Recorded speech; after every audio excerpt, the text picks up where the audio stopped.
மருத்துவ படிப்பு. நெறைய பேரு என் குழந்தை டாக்டர் ஆகுமா? படிக்குமா? ஒரு சர்ஜன் ஆகுமா? இப்படிலாம் ரொம்ப எண்ணங்கள வச்சிருப்பாங்க. இப்போ ஒரு ஜாதகம். அதாவது ஒரு மேஷ லக்னமா எடுத்துக்கலாமே. மேஷ லக்னத்துக்கு சந்திரன் 4ஆம் இடத்துல கடகத்துல இருக்கார் ஆட்சியா. செவ்வாய் மகரத்துல உச்சமா இருக்கார். செவ்வாய் சந்திரன பார்க்கும்போது, உத்தியோகஸ்தானத்திலிருந்து சர்ஜரிக்கல் டாக்டரா வர்றதுக்கு வாய்ப்பு இருக்கு. இது எப்படி நான் சொல்றேன்னா, செவ்வாய் ரத்தம், கத்திரி. சந்திரன் குடல் சம்பந்தப்பட்ட இடம்.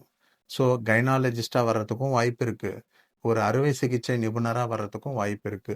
ஸோ மேஷ லக்னத்துக்கு 4ல சந்திரனும் கடகத்துல 10ஆம் இடத்துல தசம கேந்திரத்துல செவ்வாய் உச்சம் பெறும்போதும் மருத்துவ படிப்புல கொடிகட்டி பறப்பாங்க. சர்ஜரிக்கல் டாக்டரா, ஒரு கைராசியான டாக்டரா கூட இருப்பாங்க. இன்னொரு லக்னமா எடுத்துக்கலாமே. ஒரு விருச்சிக லக்னமா எடுத்துக்கலாம். செவ்வாய் கடகத்துல நீச்சம். அந்த இடத்துல சந்திரன் பலமா இருக்கு. குரு விருச்சிகத்துல இருந்து இந்த செவ்வாய் சந்திரனை பார்க்கும் போதும் கட்டாயமா மருத்துவ படிப்புல ஒரு நிபுணத்துவம் பெறுவாங்க.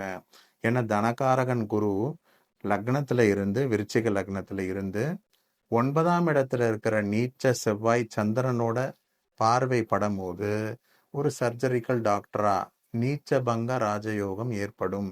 இதுவும் ஒரு பெரிய நிபுணத்துவமான டாக்டரா வர்றதுக்கு வாய்ப்பு இருக்கு. இதை பற்றி விரிவாக நீங்கள் தெரிஞ்சுக்கணுன்னா உங்களுடைய பிறந்த தேதி, மாதம், வருடம், நேரம், இடம் இதை எடுத்து வச்சுட்டு கீழே டிஸ்கிரிப்ஷனில் இருக்கிற நம்பருக்கே கால் பண்ணுங்கள். உங்களுக்கு தெளிவாக நான் சொல்ல கடமைப்பட்டிருக்கேன்.